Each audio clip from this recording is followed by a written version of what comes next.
Raising women's voices, one story at a time. Welcome to the She Said Project podcast.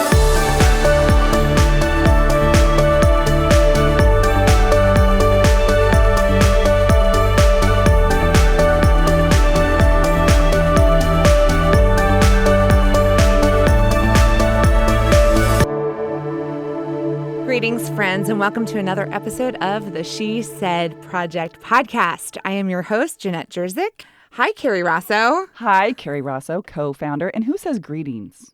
I just did. You have a problem with it? Yeah, and when I say who, I meant you, but no more. Don't say that. Who says greetings? Okay, do you have to do this over now? No, go ahead. Go totally forward. I'm insulted sorry. me. I'm sorry. Just Greetings. keep going. We're very fancy. Greetings. I don't want to say the same thing each and every time. It gets boring. All right, we'll start over.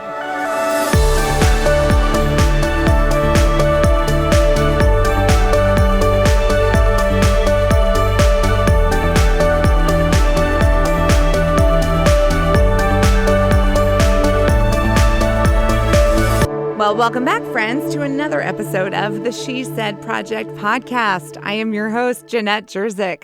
What's up, Carrie Rosso? I'm so excited to be here today. One of my favorite humans on the planet is in the house. Carrie, that's very exciting because you started the She Said Project back in 2013. The whole purpose of the mission Was women supporting women, women exchanging stories. Right. We basically wanted, I'd spent my whole life awkwardly standing on the circles of women, on the periphery of women telling their stories. And now I still get to stand awkwardly on the sidelines, but now I just hold a microphone up so that everybody can hear the stories. So there are many ways for women to share their intimate personal stories, but what you helped create was a series of live events, live on stage, one night only, women from the various communities getting together and bravely sharing a personal story from their life's experience. We call it That's What She Said. Right. So we have some wonderful stories that have been shared on the That's What She Said stage. And here on our podcast, we like to dip into our archives and revisit with one of our friends who shared a personal story because everyone has a story. And by sharing and by listening, there's great relief in the telling of our stories to each other. We are women supporting women here at the She Said family. Well, the thing with Amy is in her community, she's a mover and shaker, and everybody sort of knows her for, don't laugh, I know Amy's going to want to make a joke about this, but don't do it. We have her in a box of what, when you say Amy Armstrong, people will immediately think of the top 2 or 3 things that she does in the community. And I wanted to know the story behind the story. So we challenged Amy to talk about something that no one would expect her to be talking about and to be vulnerable because she's kind of a badass, And so when she's out there sort of taking the world by storm, and I would say Amy Armstrong is going to be in this year's cast. People would say, is she going to talk about A? Is she going to talk about B? Is she going to? And I took so much joy in being like, ha, ha, ha, no, no, no. And it was so great to see her not only sharing a story that so many people connected to, but to see her, to see her vulnerable and to hear her voice crack and to hear her talk about something that she isn't comfortable and that made her step outside of her box. Sorry, I keep saying I'm talking about your box, Amy. She had to go there. Sorry. Thanks, Carrie. Well, Amy's here with us now. How do you feel about what Carrie's sharing? That you are known in your community for being an advocate for certain things, and you were forbidden from sharing the most known stories. When Carrie first asked me, I think it was the first year she came up with it, I just said, I'm such a cliche. Let's not roll me into this. I helped behind the scenes the first year. It was really fun to help her navigate it and kind of put the show together. I really enjoyed helping other women tell their stories. So the next year when she asked me, I said, yeah, I think you've got a good foundation here. I watched how this went and I'll jump in. And I knew that people expected me to talk about disabilities and talk about navigating life with a child that has significant catastrophic, life-changing disabilities, or maybe our family even. I don't know what they thought, but it was interesting when I stood on stage and said, everybody knows me as this advocate, but I'm here to talk about. And I heard sounds in the audience of people actually being excited. I could hear it. I could feel it from the audience, like, oh, this is going to be something new and different. So that was exciting to actually feel that come off the audience back to me, and it gave me more strength in order to get through it. Yeah, we do encourage the women to share the story behind the story, or the untold story, which is exactly what you did. So we've got the clip from the live show in 2014. Amy Armstrong, part of the Champaign-Urbana 2014 cast. Tell us real quick, what was the topic of your story that you ended up sharing that night? So I reached back into, I am divorced. I have been divorced for a long time. My son was 2 when I started navigating that world. And there's so many single parents out there and so many women stepping into the world of getting divorced and navigating their children through that divorce. And you don't really hear about those stories because you do keep them close to the vest. It's painful. It's grieving for a long, long time. Do I change my name? Do I not change my name? You're punished in so many different ways just for going through something that happens every single day. So one of the things I wanted to talk about was my journey with my son and how I was attacked for my parenting, challenged for my parenting, and navigating different households and different sets of rules. And I call myself the house of accountability. So my husband, Andy, and I have a very structured household, a very structured life. And it was challenged because when you're trying to co-parent with somebody that doesn't necessarily co-parent with the same values or the same set of standards, it's hard. So, Amy, there's lots of parents who can relate to a story like you shared on stage, if that's what she said. So we're going to play the clip from the live show. This is Amy Armstrong sharing her story, Get a Grip.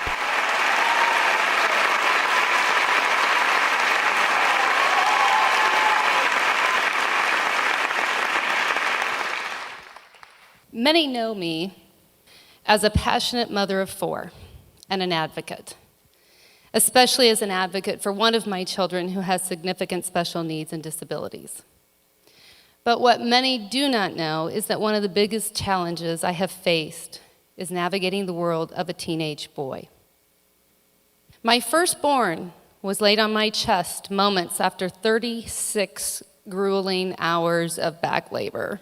And I looked into the vast ocean of blue eyes, blonde-haired perfection. And our souls met. And I knew for this, I would step in front of a bus or a bullet. 2 years later, after a traumatic divorce, my sweet son Chase and I were solo navigating life together. And I protected him with all of my heart. And this plan worked for about 14 or so years, during which I remarried an amazing man named Andy. I had 3 more children, and I thought I was doing really, really well at co-parenting. Now, all children have their own set of special needs, typically developing or not. Teenagers are a challenge under the best of circumstances. And within the setting of a divorce, it can become filled with landmines and quicksand. I began to notice in every picture of my son and I together, my hands were clenched into him with a death grip,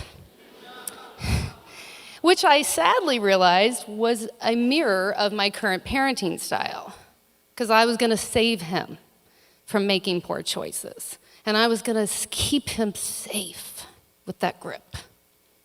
In most post-divorce situations, instead of going to court to settle your differences, most states require parents enter into what's called mediation. And that's how you resolve your issues, is in this mediation.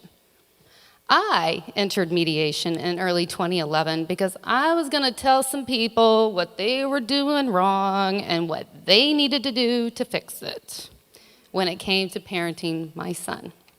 Part of that mediation process involved my talking with a therapist and a child psychologist. And I was asked to make what I like to call my angry, bitter list. Write down moments when I felt that my parenting and my relationship with my son had been interfered with. So I started that list with the first time that my 5-year-old was kept from me on Mother's Day. My list grew, and I started to see my insults and injuries and my pain on paper. And I spent many months in mediation. And what I learned was that I was knee-deep in a battle to keep my son safe, when in reality, I was losing the war. I had a PhD in passive-aggressive behavior. I was your dinner party conversation killer. Here comes Amy to tell us what all the kids are doing wrong. Don't want to sit next to her. I'm all in. I'm all in. I get it. And I had failed Chase, most of all, because my advocacy looked very different with him. Advocacy looks different in all situations. And sometimes it can look like you're giving up, when in reality it's you getting a grip. I agreed to my child leaving my home in the spring of 2011, and I sent him to live at his father's house full time. And in January 2012, I trusted my gut instead of my heart, and I cut off all communication with my child. Mediation had failed to vet a successful co-parenting relationship. I prayed harder for him during that time frame. I forgave myself, and I figured maybe I would see him when he was 30, when he figured out that I was not the devil. And my heart was broken in a million little pieces. And I really thought for a while that I might die from that sadness that sat in my chest every day. My favorite author, Stephen King, once wrote, great parenting author. It's horror. He wrote, "There's no bitch on earth like a mother frightened for her kids." And I was frightened. And I was a bitch. However, in the mediation process, what I learned is that it's an inside job. The only thing I could control at this point was me, my reactions, and my behavior. The person that had to get a grip was me, and I had to get a grip on me. I apologized to my husband, Andy, because I had the crushing realization that I had allowed outside forces to enter our home and control my behavior. I had spent 14 years being reactive, not proactive, and I recognized the symptoms of post-traumatic stress within me. I drew the walls closed around my family of 3 girls and the sweetest husband ever who loved me in spite of it all. I changed. I was the one who had much to learn. And I made apologies not just to my husband, but to friends. I made amends where I could. I owned whatever it was, and I apologized and asked for a clean slate moving forward. I still had a lot of self-doubt and fear, but I stood strong in my conviction of protecting my marriage and my family, and I started the healing process of ensuring that I become a wife and mother and friend that I needed and wanted to be. Which, by the way, is a never-ending process. I still have to be careful of my resentments. I'm still grieving, and those can control my reactions. I never again want to hear my son cry the way he did on a March spring day just 2 months later, when he called and finally within the sobbing uttered, "I need you, Mom." And he came home, and together we healed. And I love you. I have my son's full blessing to share this part of our journey with you. And in working on this, it was suggested that I talk about some ideas if anyone else is doing this. If you're a mother struggling to connect or reconnect with your child, forgive yourself and remember to trust the process. Trust your gut and never let anyone else derail what you know to be true about yourself and your child. Mediation is one of the very best tools for any aspect of life. It's not just for post-divorce issues, and it works. And most of all, you are not alone.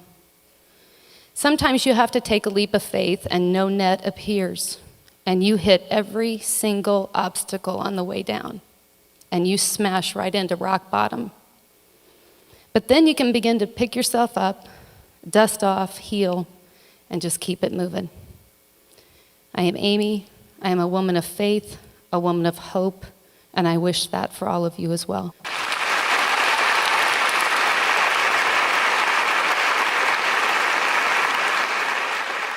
So, wow, I have chills from that ending, Amy. What an important and great story, and how vulnerable for you to share that parenting is hard. It is. It is one of the things that I loved about the end of her piece when she was saying, sometimes you leap and the net isn't there, was really powerful to us because when my co-founder Jill and I started the show, we kept saying to each other, leap and the net will appear. And when Amy said that, it was so true. Like sometimes you leap and the net doesn't appear immediately and you're like, bam, bam, bam, bam. And you hit everything on the way down. You're like, wait, somebody promised me a net. And so that really, I just thought, wow, like that's true. It isn't always a pretty package. No, and you are hurt. And that's kind of, I always go back to that with no matter which narrative I'm working in, that grief is probably centered at a lot of our growth issue. It's an opportunity for spiritual growth. So, but you're hurt, you're damaged, you've hit every rock, and you are smashed to pieces, and you feel like a bag of glass.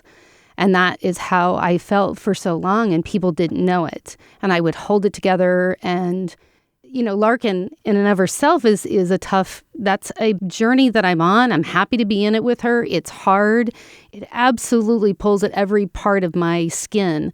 But with him, it was different. With him, I couldn't control the things that I could control with her.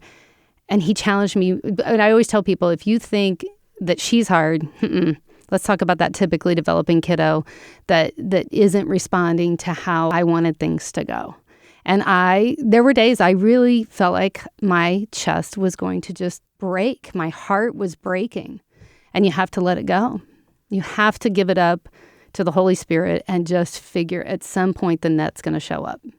Maybe. Now, it's been a few years since you shared that story. How does this story resonate in your life today? It's actually still current. There's been bumps. There are still bumps. Currently, I am sitting and waiting for a large rock to be moved.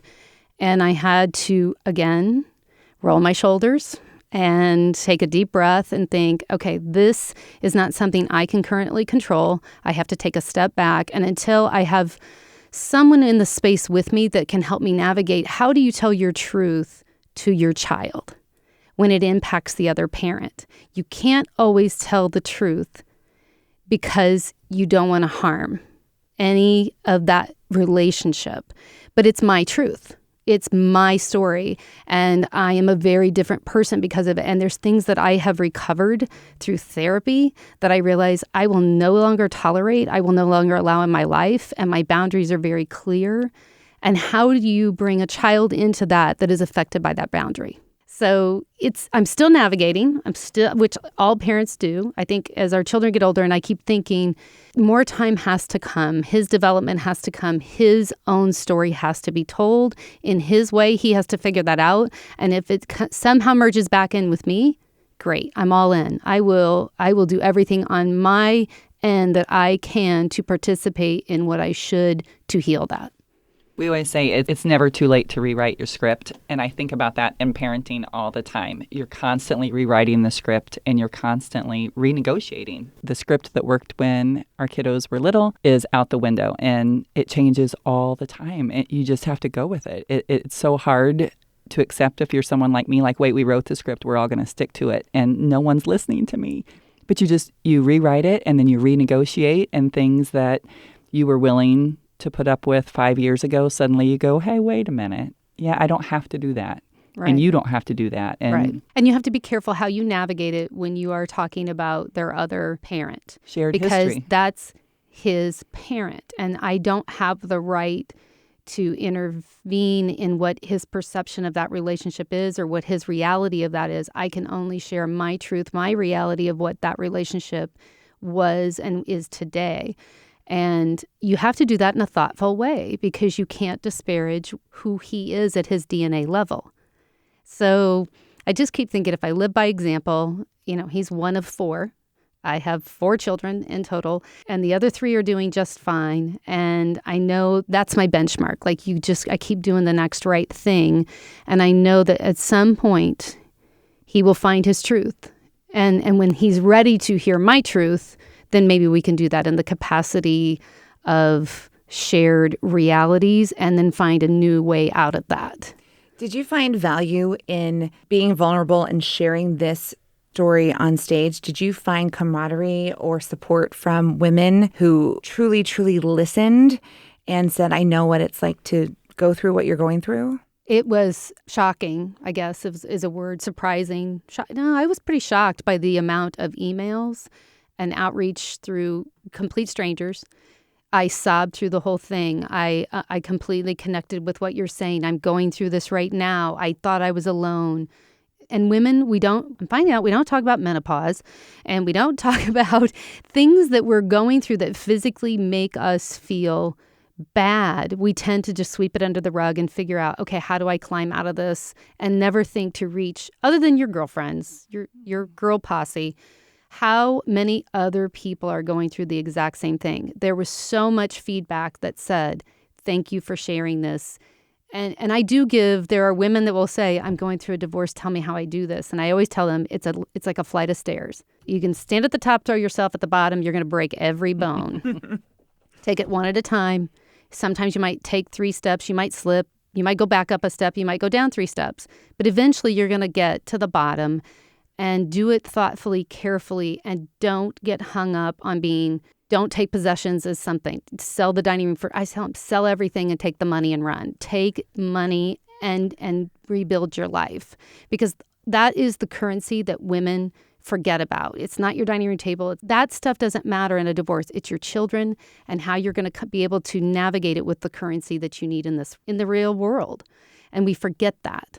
So those are some pieces I talk about with women that have done that outreach to me. And being vulnerable, when people would ask me, how did you start the whole process of Larkin's Place or the why and all of that? And it took me a long time to understand I was just vulnerable. I told them my truth. I told them my story as much as it hurt. And there's times that I cry when I tell that story. I cry when I talk about the story with my son. It's so painful when you are navigating these hard subjects that when you're in the midst of it, and I'm still in the midst of it. Well, and your honesty, I'm still so grateful because, don't judge your insides by someone else's outsides. And it would be easy for someone who does not know you well to think, dang, she's got it all together. Like, what could Look she know? Look at her beautiful, charmed life. Right. Look at that sexy beast. But that's what makes it so awesome, is that you stood up there and it's like everybody's got stuff. Everybody has a story. And as you say, that's one of your taglines is women. And I'm probably going to push to, I've got this tickle in the back of my head. It was women that actually will try to take other women down just to try to get themselves move forward, or they try to leveling. Yeah, it's either leveling or pushing them aside. I don't need to be less so that you feel like more. Absolutely not. Absolutely not. I'm here to help you, and you should be wanting to help me. And I laughed because I think I told you this story when I was pregnant with the twins and Larkin's in the back seat, and I had from my window up, some guy gave me a cat call. I'm like, oh, yeah, dude, you want all of this. If I opened this door right now with a $3 million baby in the back seat and the 2 growing inside, you would quickly change your cat call to a scream. It would just be an utter guttural, oh, my God, scream. I got some for you. Yeah, so it's... And I'm the crier. That's what a lot of people don't know. And there's different boards I sit in where they just laugh because I am the emotional one, typically in situations where if something hits me, I'm going to need Kleenex for the most part. Now, sometimes I don't, or I control it enough that I have to unpack it. And I'm an introvert. A lot of people don't know that about me, but I have to reset constantly to find my space, find my time, recenter so that I can help others, which is really ultimately what we should want in this life. We need to help each other. Well, I'd love to say you made it through this whole conversation without a tear, but there may have been 1 or 2, but thank goodness no one can see you right now. That's why I like doing these in person versus on the phone. It's right. easier when you come in and you see each other. But we loved that you took a chance and did stand on a stage sharing this very powerful story, and you weren't afraid to cry, and you really did have an impact on the women in your community. We want to thank you for sharing with us now, because our goal is to empower more women to be brave, to be vulnerable, to share their stories, to stand up and say what they have to say. So thank you so much, Amy Armstrong, for joining us today on the She Said Project podcast. And friends, join us each week where we're going to share more live stories from the She Said archives.